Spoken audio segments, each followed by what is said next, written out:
Chapter 6. The next day, I and Tirumala Das finished our daily routine and sat for meditation. After meditation, Tirumala Das was in the divine stupor. He started the narration. Sir, Sripada Srivallabha is the origin for everything that is movable and immovable in creation. He is like a banyan tree. His partial incarnations are like its hanging roots. The roots grow down from the branches of the banyan tree, though appearing to have an independent nature. Their base is the banyan tree only. He is the source and refuge of all, from gods and demons to all living beings. All forces emanate from him, and again they merge in him. For a person who reaches the peak of a mountain, all paths appear the same. In the same way, people of different traditions find synthesis in the philosophy of datta. When I was in Pitikapuram, a yogi came there. He was indicating how much aura was around a particular statue, or how long the aura of a particular person was, and in which particular color the aura extended. He visited Sri Koteswara temple and wanted to test the length and the color of the aura of the self-manifested datta. He had the vision of Sripada Srivallabha in the place of Swayambhu Dattatreya of the temple. The yogi saw profuse white light resembling lightnings spread around his head. Encircling this white light, a blue light was visible spreading in all directions. That divine personage said to the yogi, "My dear, you are wasting valuable time in mad pursuits to reckon the lengthwise expansion of the subtle bodies of others. First you think about yourself. Death is imminent to you in a few days. So, think of the ways to get salvation. Verily, I am Datta, who is the origin of all doctrines and all truths. When great siddhas, great sages and great devotees invited me with love, I incarnated in this Kali Yuga in Padagaya Kshetra. On hearing the preachings of Swami, old tendencies of the yogi got extinguished. His power of knowing the aura of the subtle body merged completely in Srivallabha. Later, he had darshan of Sripada Srivallabha in his house and got blessed. The yogi said, "The pure white light spread around Sripada indicates that Srivallabha is very pure and is a complete yogavatar. The blue light shows that he is filled with infinite love and mercy." After the yogi left, an interesting discussion took place. How should the division of 4 castes be decided? Is it according to the differences in the aura of subtle bodies? Or is it according to the consideration of caste and gotra? Which caste is eligible for the Upanayanam ritual according to the method described in Vedas? Which caste is eligible for Upanayanam according to the method described in Puranas? Is Upanayanam related to the third eye located in the center of the eyebrows? Or is it some other special thing? What is Medajanam? Such discussion continued very heatedly. The Pandits could not arrive at a unanimous opinion. Sri Maladi Bapannavadanu, famous as a true saint, was the president of the Brahmin Society of Pitikapuram. He was also called Bapa Naryulu. He was mainly worshipping sun and fire. He was invited to preside over a sacrifice that took place at Pitikapuram. At the end of the sacrifice, there was torrential rain. All people were elated. Sri Vatsavai Narasimhavarma, a kshatriya, requested Sri Bapannavadanu to reside in their village. He refused Sri Varma's offer. Sri Bapanaryulu used to accept only the honorary remunerations given during sacrificial rites. If that money was tainted, he was not accepting it. Sri Varma had a Kapila cow. He was very fond of it. Its name was Gayatri. That cow was giving abundant milk. It was very gentle in nature. Sri Varma came to know that Gayatri was missing. Sri Varma questioned Bapanaryulu, who was an astrological pandit, about the cow. Sri Bapanaryulu disclosed that the cow was with Khan Saheb, a butcher in Syamalambappuram. He also said that one should immediately go there and recover the missing cow since it would be killed. While sending a person to Syamalambappuram, Sri Varma laid a condition to Bapanaryulu that, if Gayatri would come back according to the words of Sri Bapannavadanalu, he had to accept 3 putlu land and a good house as gifts to the pandit. Bapanaryulu was in a dilemma. If he would not accept the gift, Sri Varma would allow the cow to be killed. Then the sin of killing a cow would fall upon him. He thought that accepting the gift was better than becoming exposed to the sin of cow slaughter. Gayatri was rescued. The residents of Pitikapuram were fortunate, as then he started living in Pitikapuram. By recognizing his wisdom, he was made the president of the Brahmins' council.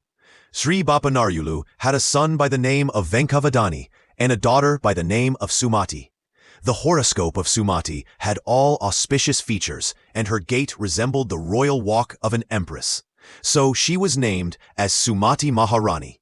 The name and fame of Sri Bapanarayulu spread in all directions. A Brahmin boy named Appala Lakshmi Narasimha Raja Sarma, with the surname Gandikota, came to Pithikapuram from Ayanavili, a village in Godavari region. He hailed from the lineage of sage Bharadwaja, Apastamba Sutra, and belonged to Velanati Vaidika sect. There was the idol of Kalagni Shamana Datta IV in his house. During the time of worship, that idol was talking to Raja Sarma and was giving him instructions. Appala Raja Sarma lost his parents in his childhood. One day while worshipping, Kalagni Shamana directed Raja Sarma to complete his education under the guidance of Maladi Bapanavadani, belonging to Haritasa Gotra, Apastamba Sutra, and Vaidika Velanati sect. So Raja Sarma came to Pithikapuram. As per Datta's order, Sri Bapanarayulu provided boarding facilities in his house to Raja Sarma, who came to him as a student. He did not allow Raja Sarma to beg for food in various houses. Sri Bapanarayulu used to worship Lord Shiva during the time of Sani Pradosha. The ladies of the house were performing religious ceremonies to Lord Shiva during the time of Sani Pradosha. In ancient times, Nanda and Yashoda performed worship of Shiva during the time of Sani Pradosha. As a result, they were blessed with the fortune of bringing up Sri Krishna. Sri Narasimha Varma, Sri Pinda Venkatapaya Sreshti, and some other prominent Vaishyas were participating unfailingly in the worship of Shiva, along with Sri Bapanarya. Once during the Sani Pradosha time, after the worship of Lord Shiva, a brilliant electric luster beamed from Sri Koteswara Shiva Lingam. Then, a profound voice was heard saying, "My dear Bapanarya, give your daughter Sumati Maharani in marriage to Appalaraja Sarma without any hesitation. It will be beneficial to the universe. No individual in this animate or inanimate creation has any authority to violate this great decision. This is the decision of Lord Datta." This voice was heard by Pinda Venkatapaya Sreshti, Narasimha Varma, and all those who were present. All of them were astonished. Information was sent to relatives, kith and kin of Raja Sarma in Ayanavili. The marriage of Raja Sarma with Sumati Maharani was decided. It was a regrettable matter that Raja Sarma did not even have a house. Sri Pinda Venkatapaya Sreshti said that he had many houses and that he would offer one of them to Raja Sarma. However, Raja Sarma would not accept any donation. Sreshti spoke with Raja Sarma's relatives and arranged for the evaluation of the worth of that part of the house in Ayanavili that Raja Sarma would own as an inheritor. It was valued as worth 1 varaha 4. The house of Sreshti was valued at a minimum of 12 varahas. Raja Sarma expressed his inability to pay the difference of 11 varahas. Then, Sreshti stated that he would sell his house to Raja Sarma for 1 varaha only. Sreshti said, "If you object to take the house as a gift, you take the house by paying 1 varaha." All of them agreed that what Sreshti said was in accordance with the Dharma. The marriage of Sumati Maharani and Appala Lakshmi Narasimha Raja Sarma took place amid the chanting of Vedas by great Vedic scholars. The marriage was conducted in a grand manner.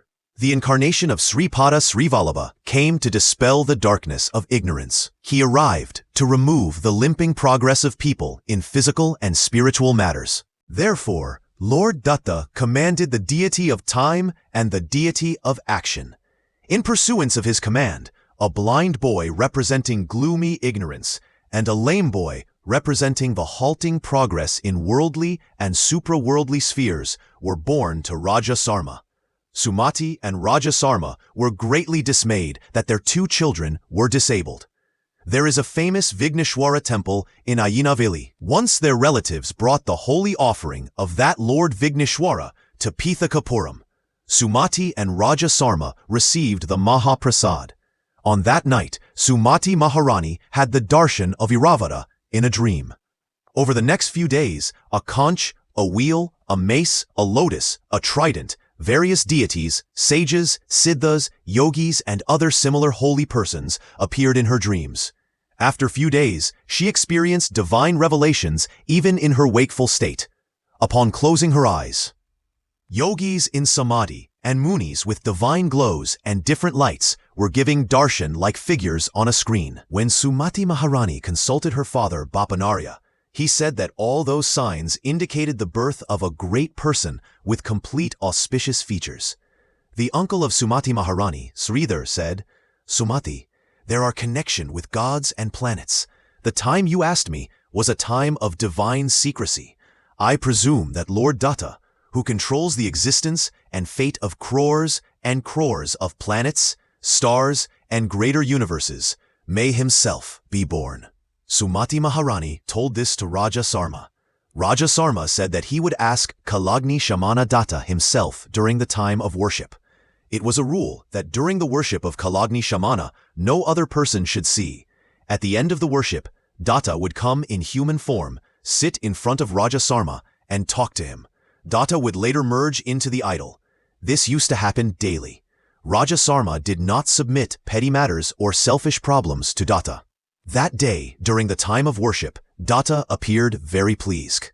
After the worship, Datta sat before Raja Sarma. He called, "Come, Sridhara," and a form emerged from Datta and sat immersed in meditation in front of him. Datta again made a sign with his finger and called, "Come, Sridhara." Immediately, that form merged in Datta.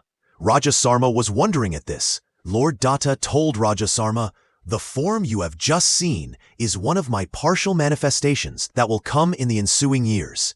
Whenever I call, even the liberated souls who merged in me have to come out immediately. When I order to depart, they should disappear at once. My sportive excellence is not just limited to the earth. All the globes in the universe are playballs in my hands." Saying so, he touched the center in between the eyebrows of Raja Sarma. Immediately, it dawned upon Raja Sarma that he was born as Vishnu Datta in one of the yugas, and his wife was born as Somidevama, also called Susila. He remembered all the past.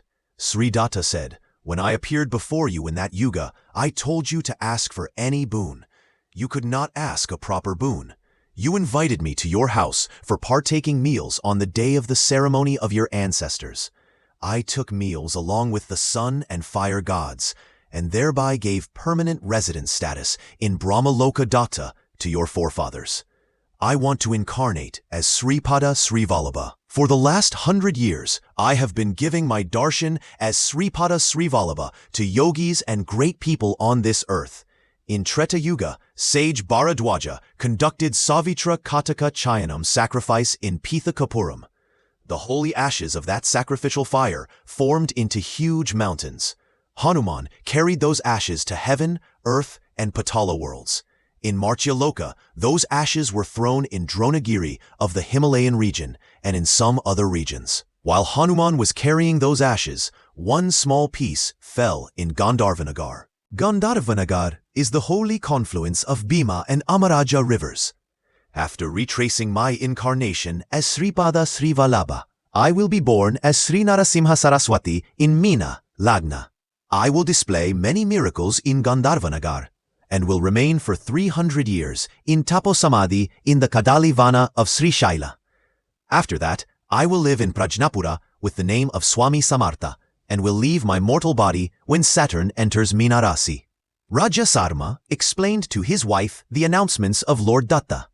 Bapanaryulu, the Satya Rishiswar, said, "My dear Raja Sarma, you are a meritorious person who offered meals during the annual ceremony of your ancestors to Lord Datta, the sun god and fire god in the ancient times. Datta in any form may ask for meals during this birth, even if that happens to be a day of ceremony in memory of the manes, and even if the revered guests have not taken meals. Offer meals to Datta when he asks without any hesitation." My dear Sumati, please keep a note of these things carefully. Shankar Bhatt, the Leelas of Lord Datta are unprecedented, unthinkable, and unheard of so far. They were never shown by any avatars before. On a Mahalaya Amavasya day, Raja Sarma was making arrangements for the ceremony of his ancestors. Then a cry of supplication, "Bhavati, Bhiksham Dehi," was heard at the entrance of the house in the street. Sumati Maharani gave alms to the Avaduta. He told her to request for any boon. Sumati said to the Avaduta, "Sir, you are an Avaduta. Your words are self-fulfilling ones. Elders are saying that the incarnation of Sripada Srivallabha will be attracted towards the earth very shortly. In what form is Lord Datta moving now?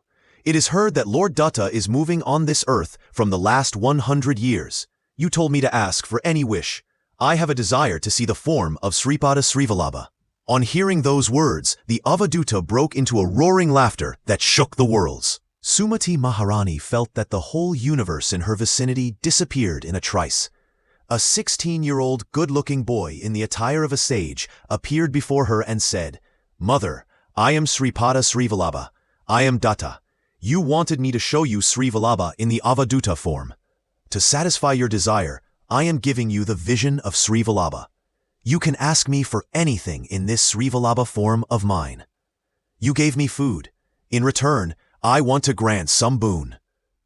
People of this world who do sinful acts intentionally will derive bad results. If good deeds are done intentionally, good results will be achieved. Performing good deeds without any desire is called akarma.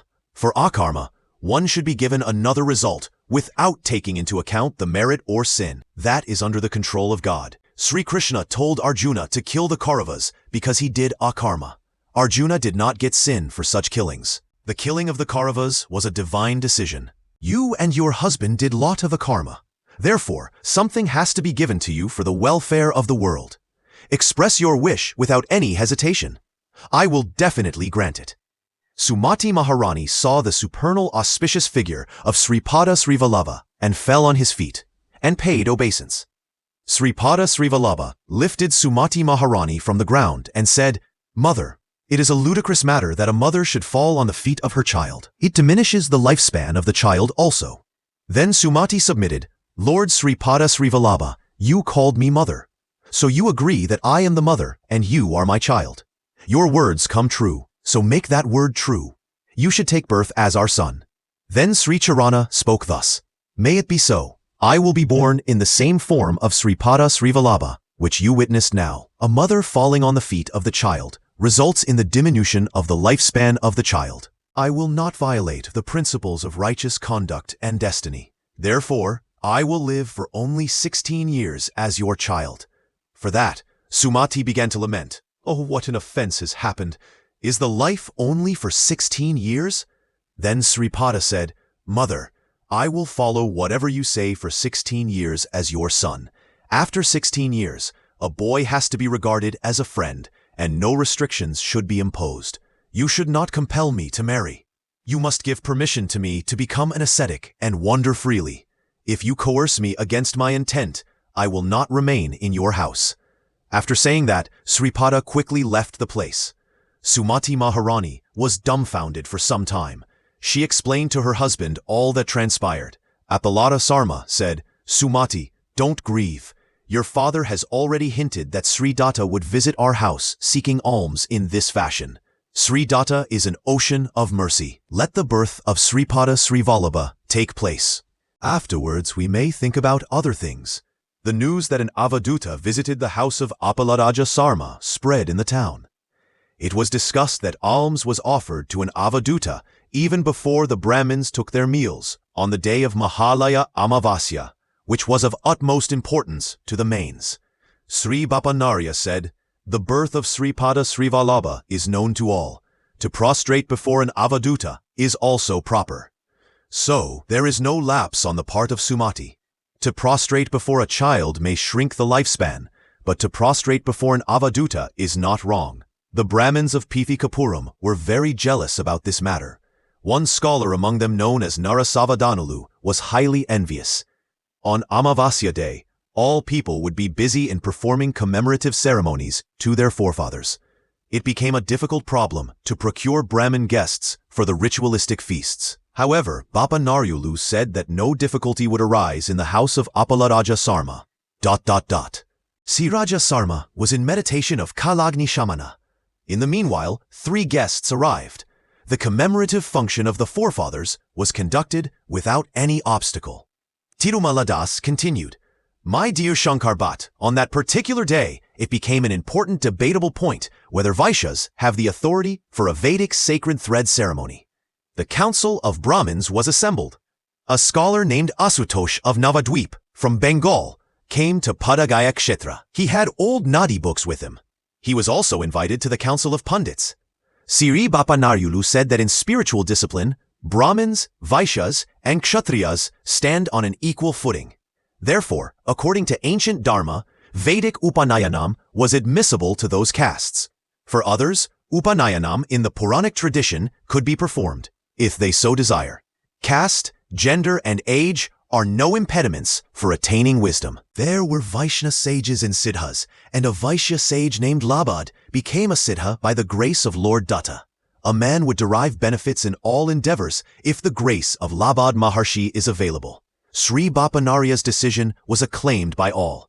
However, this decision became painful to a pundit known as Narasāvadhāni. He was an adept in dogmatic argument.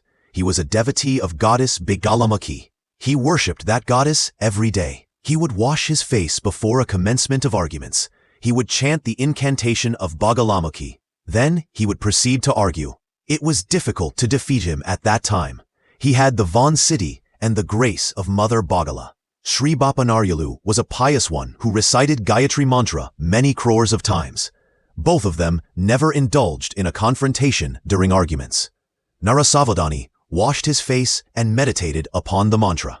Sripada Srivallabha had a very close relation with his maternal grandfather from a very young age, so he was accompanying his grandfather to the assembly of Brahmins.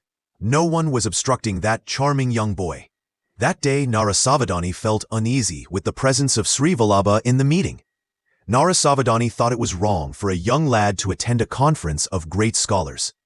Before commencing arguments, after reciting Bagalamukhi mantra, he questioned Sripada as to why he came there. For that, Sripada replied, "Grandad, it is not proper to attend uninvited. Since you called me in the prescribed systematic manner, I came. I will go if you ask me to go. What is it for me? I do not care. I am a small boy and a free person." Narasāvadhāni thundered that Sripada should leave. Sri Raja Sarma took his son away. Narasāvadhāni, who wanted to start arguments, could not speak.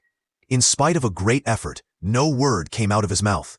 Asutosh, who was watching all this, laughed hilariously. The decision of Bapanaryalu was carried out in the meeting. Vedic Upanayanam was prescribed for Vaishyas. There was a discussion about the Nadi books available with Asutosh. It was suggested in the Nadi books that the birth time of Sripada Srivallabha should be calculated according to the mathematical formulae given in the Sandra Sindhu Veda.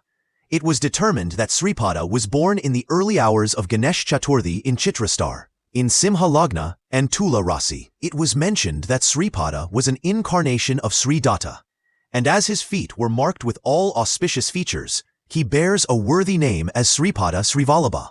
It was further noted that his horoscope should not be given to anyone, and that it will reach in course of time through Akshakumar of Tripura, belonging to the Jain religion. All that would happen according to the divine plan, and it would reach Pithapuram as a part of divine play. Asutosh went to the house of Sripada Srivallabha to see him.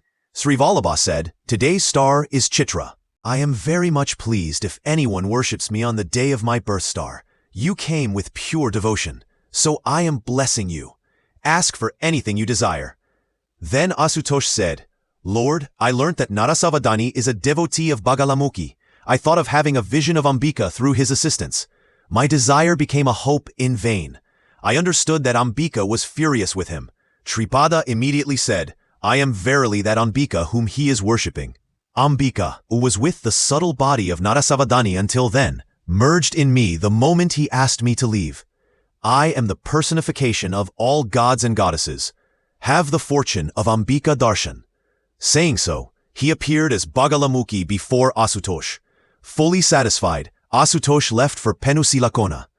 He reached the land of penance of Kanva Maharshi in the forest of Penchalakona, as per the instructions of Sripada. Sripada told him that he would be born in Maharashtra, in the Vajasena branch of sage Kanva. He added that he will bless him when he incarnates again, and that he will be one among his chief disciples who will witness all the extraordinary miracles as a treat for his eyes. Sripada asked him to travel immediately. Then I said thus, "Sir, please narrate some more miracles of Sripada witnessed by you and make me blessed."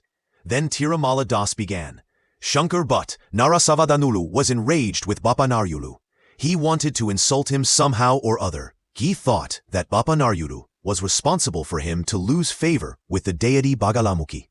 He propagated that Bapa Naryulu nullified his efficiency of that mantra through some tantric application. He was much more troubled about the details relating to the incarnation of Sri Vallabha. He argued that the Nadi books were unreliable and that it was a sacrilege on the part of Bapa Naryulu to offer food to a fish-eating Bengali Brahmin. He further argued that no man can be an incarnation of Supersoul and that a young lad like Sripada cannot be Lord Datta, who is omnipotent, omnipresent, and omniscient. He mischievously misrepresented the supranormal activities of Sripada, who was uttering pranava, Om, from his infancy, who was speaking about scriptures in Sanskrit even when he was rollicking in the cradle, who was exhibiting extraordinary intelligence disproportionate to his age. Narasāvadhāni spread rumors that a Brahmin Vedic scholar who died took shelter in the body of the boy and therefore was speaking in this unnatural way. He maintained that the self-manifested Datta in the Sri Koteswara temple was the real benefactor and that it was wrong to treat the boy as Datta. When Sripada Sri Vallabha was born, a cobra with 3 hoods held its hoods as an umbrella for Sripada. Wherever he was kept, for 18 days, he came out of the mother's womb as a dazzling illumination. Sumati Maharani fainted immediately after he was born. Auspicious musical notes from musical instruments were heard from the labor room. After some time, an invisible voice warned all people to leave the room. 4 Vedas, 18 Puranas, great persons arrived in the shape of brilliant lights to greet Sripada. Sacred Vedic mantras were heard outside the room. Silence spread after some time. This astonishing incident was perplexing and beyond comprehension even to Bapa Naryulu. A year elapsed since the birth of Sripada Sri Vallabha. He started attending the conferences of scholars along with his grandfather Sri Bapanarya, even when he was a child of few months' age. Sri Charan used to walk freely, deliver discourses on scriptures, and perform wonderful miracles even when he was a boy of few months' age. The residents of Pitikapuram were thinking that a great scholar who died entered into the boy and was performing all these miracles. They were also thinking that Bapanarya and Rajasarma were wrongly considering him as an incarnation of Datta without giving proper medical treatment to the boy, and that was not an acceptable matter. As Pitikapuram is Padagaya Kshetra, an important Kshetra for the departed ancestors, and as there were some tantrics who could speak with dead souls resided in Pitikapuram, such arguments gained strength. Now, Tirumala Das started about his life. As I came from Malayadrapuram, I was washing the clothes in the houses of Sri Bapanarya and Sri Rajasarma. The washerma, who was washing the clothes in the house of Narasāvadhāni, died due to old age. He had one son, who migrated to Kokanadam, called Vyasapura Agraharam. Therefore, I was engaged to wash the clothes in the house of Narasāvadhāni. Since I was attached to the family of Sri Bapanarya from my childhood, I gradually changed to be a person having auspicious will. The flame of spiritualism glowed in me. Instead of personally washing the clothes of Sri Narasāvadhāni, I entrusted the work to my eldest son Ravidas. If I saw Narasāvadhāni on any day, I used to get disturbance in my stomach, and I was not in a position even to eat food on that day. I was able to wash the clothes of only those families who had auspicious desires. Ravidas is my eldest son born to my first wife. Instead of washing Narasāvadhāni's clothes myself, I was getting the clothes of Narasāvadhāni washed by Ravidas. Narasāvadhāni somehow came to know about it. He ordered me to wash his clothes. Orders of elders are to be complied with. I washed the clothes while recollecting the name of Sripada. Ravidas took them to the house of Narasāvadhāni. Strangely, Narasāvadhāni felt as if scorpions and poisonous centipedes crawled on his body when he wore the washed clothes. However, there was no effect on other members of his family. Narasāvadhāni was troubled as if his body was put on burning fire. He sent word for me. He told me that I introduced some evil spirit into his clothes through witchcraft, and that I would be punished for this heinous act. He lodged a complaint with the judicial officer. The judicial officer decided that I was innocent. My dear Shankar Bhatt, the plays of Sripada are unthinkable. After I returned home from the judicial officer, Sripada came to our house as a fresh young person of 16 years. From the time of his birth, Sripada was appearing to his devotees according to his chosen age. All of this appears quite natural to those who are acquainted with the sportive plays of Sripada.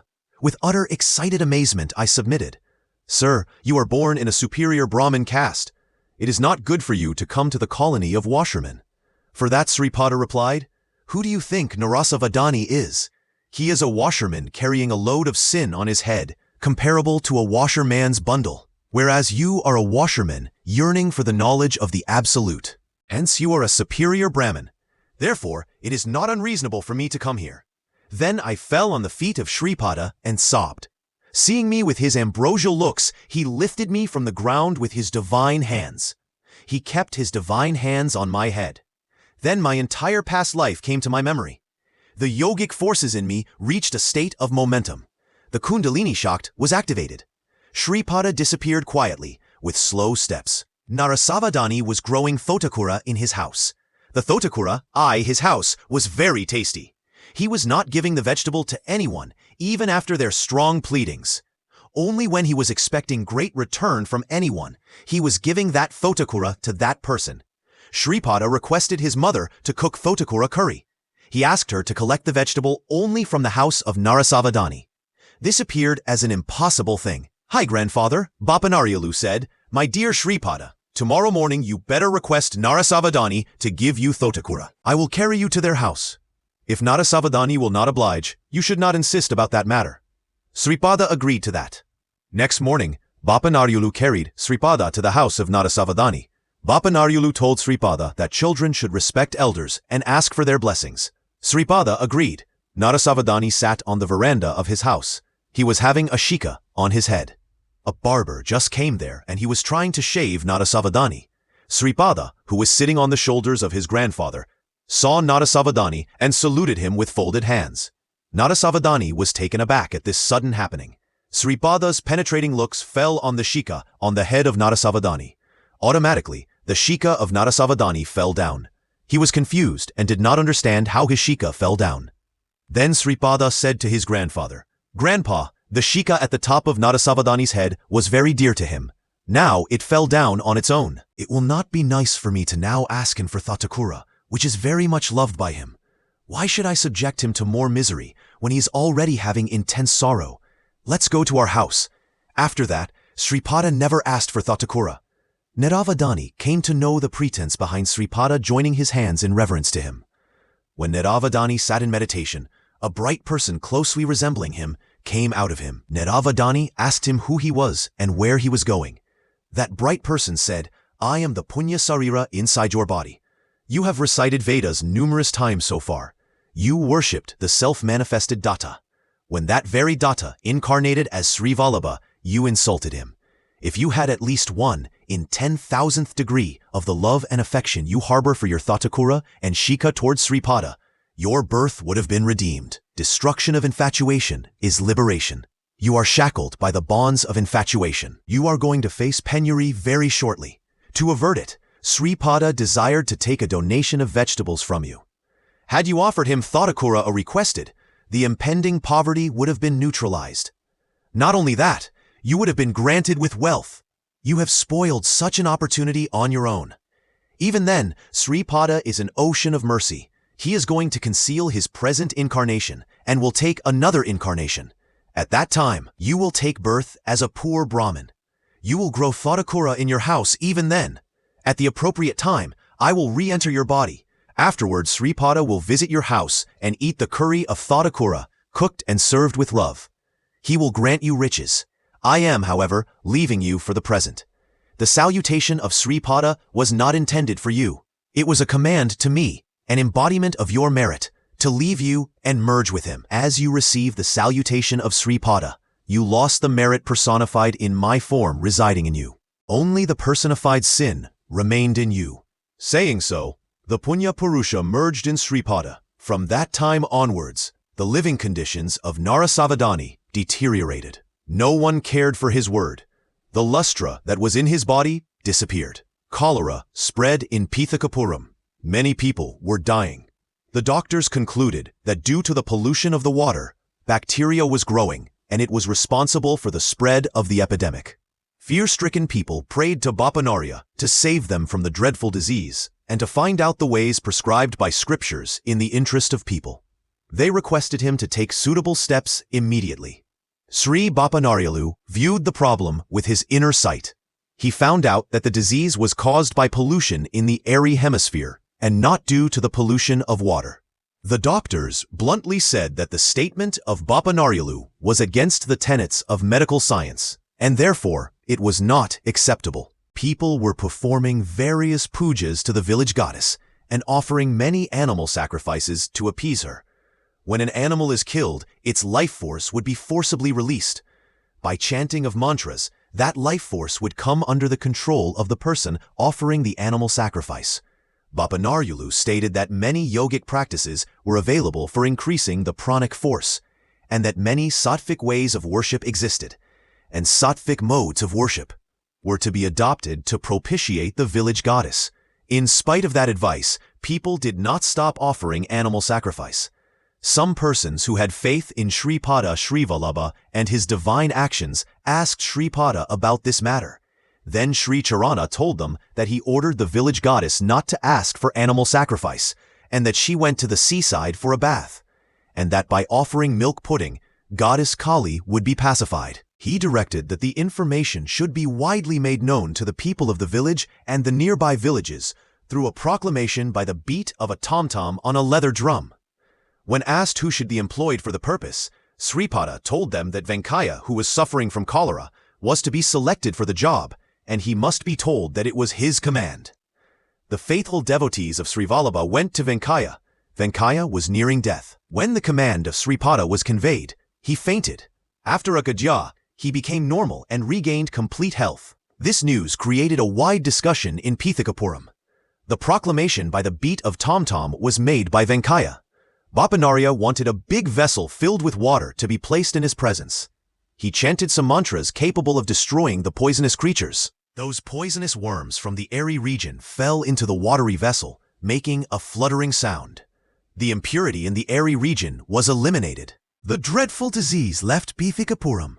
On Ganesh Chaturthi, which happened to be the birthday of Sripada, Raja Sarma, along with his wife, took Sripada to the house of Bapanarya. Whenever Sri Bapanarya tried to observe the lotus feet of Sripada to see the auspicious signs, his eyes were dazzled with very brilliant lights, so could not see the auspicious signs of Sri Mahavishnu. This was rather puzzling for him. On that day in the early morning, Bapanarya saw divine footprints on the husk extracted from the pounded rice. Bapanarya asked his daughter Sumati, "Amma, who had gone this way?" Sumati replied, "Who else? Your beloved grandson went this way."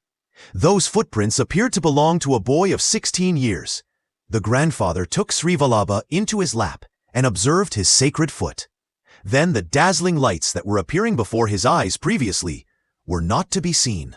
The divine features declaring that he was really the incarnation of Lord Datta appeared before him. He kissed the divine Sri Charanams and decided that the boy was verily Lord Datta. Then some words were uttered from the mouth of Bapanarya effortlessly. There was no need for their grammatical correctness or for their flawless prosody. Sripada silently wiped the tears that trickled from the eyes of his grandfather. He said, "Grandfather, you attracted the vital force from the sun and transferred it to the Mallikarjuna Shiva Linga in Sri Shailatu. At the same time, the vital force from the sun was attracted towards the Mahabaleswar in Gokarna and the self-manifested Datta in Padagaya Kshetra. I decided to charge the Gokarna Kshetra with much more energy. My intention was to liquidate the undesirable vibrations of the people in Mahabaleswar into the Atmalinga of Parameswara and transmit good vibrations to those who surrender to me. In the same way, I want to make the Sri Shaila Mallikarjuna Lingam also very powerful as it gives liberation by mere sight. You are a truthful sage. You decided that I would not be short-lived because my mother had saluted my feet. I said that as my mother had prostrated on my feet in the form of Srivallabha, I would live for a short span. To avoid conflict between our words, I intend to live in your house for only 16 years. I have to grace the spiritual aspirants who desire liberation from the worldly bonds. You want that I should live forever. I would fulfill that also. This magnificent divine shape bearing the name Sripada Srivallabha would be concealed. Even after the advent as Narasimha Saraswati, this Sripada Srivallabha form would stand as an eternal reality. After incarnating as Narasimha Saraswati, I would be in penance in Kadali Vana forest for 300 years. Afterwards, I take shape as Swami Samartha in Prajnapur and transfer my life force into a peepal tree and merge in the Shiva Linga at Srishaila. Bapanarya regarded all this with wonder and astonishment. The first birthday celebration of Sripada was held very grandly in his grandfather's house. A strange thing happened that day in Pithakapuram. When Narasāvadhāni, the priest and some others went to the Sri Koteswara temple in the morning, they found the idol of the self-manifested Datta missing. The news of the disappearance of the idol spread like wildfire in the village.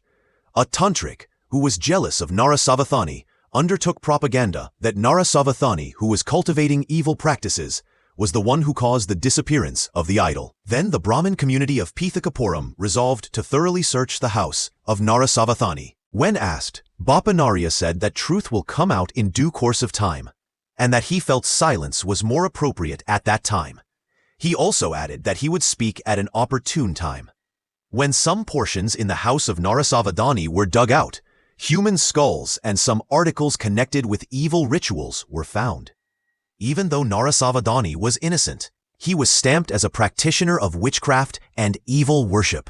His health was going down day after day. There was a barren cow in his house. It was also treated as an ox and used for agricultural activities. Narasāvadhāni did not feed it properly. The tantric introduced an evil spirit into that cow. It broke its tethers and became wild.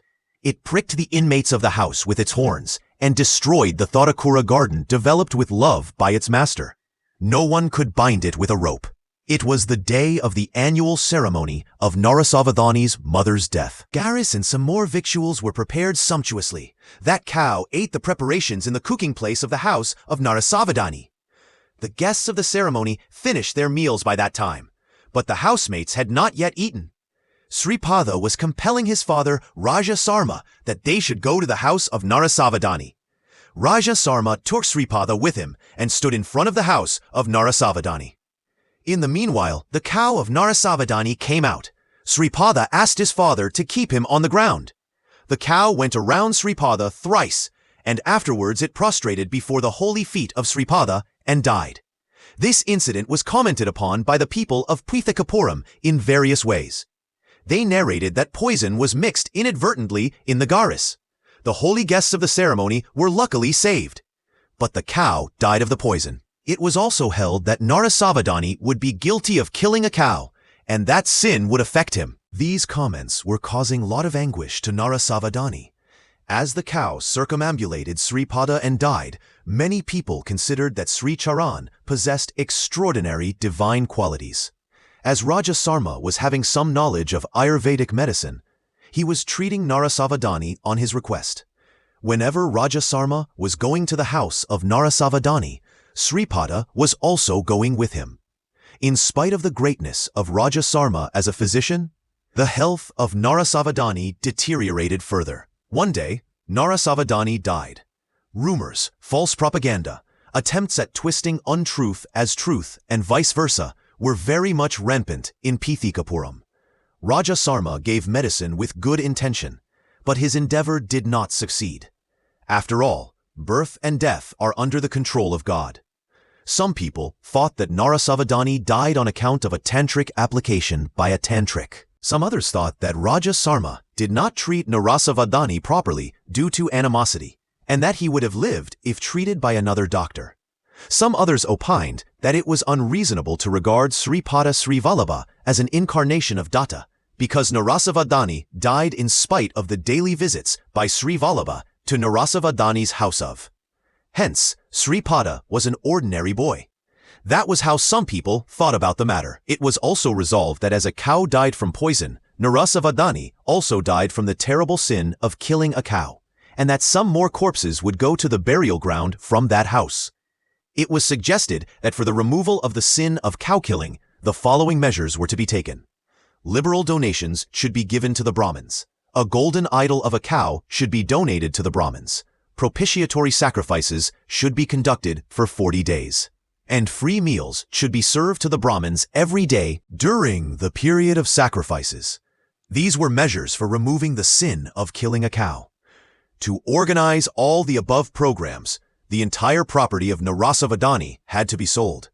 This matter was also like a thunderbolt to the family of Narasāvadhāni. The corpse of Narasāvadhāni was carried to the burial ground for the funeral. Raja Sarma, Sripada, and Sri Bapanarya consoled the family members of Narasāvadhāni. The wife of Narasāvadhāni held the hands of Sripada and wept. Sripada, I was going to Parentum's Brabrands at any distance for a pinch of turmeric and kumkum, for the blessing of marital longevity. If you are Datta, is it impossible for you to revive your Narasana Tata? Sripada, with an ambrosial heart, wiped her tears with his divine hands and remained silent. The funeral procession started. Raja Sarma, Sripada, Sri Bapanarya, all of them participated in the funeral procession. The eldest son of Narasāvadhāni was trying to light the funeral pyre. 2 drops of tears from the eyes of Sripada fell on the ground.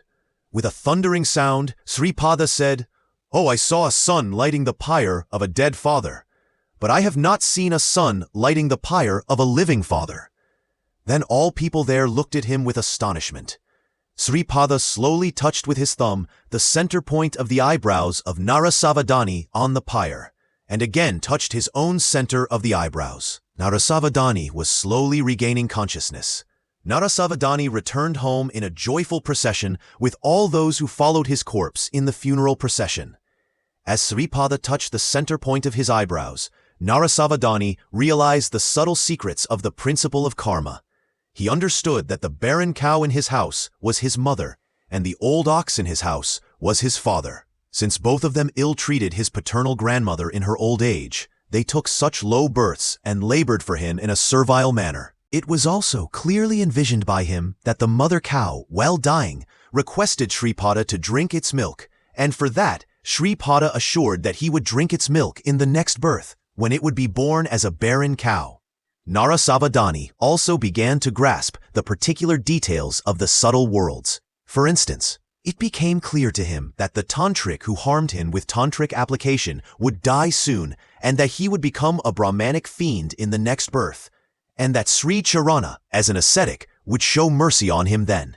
He also knew that in the next life, he would also be favored by Sripada, in the guise of an ascetic, with abundant wealth. Then Sri Charana would eat the preparations made from totakura, and would uproot the creepers of this green leafy vegetable with his own hands, and would grant vessels filled with gold coins. Narasāvadhāni saw the future very clearly.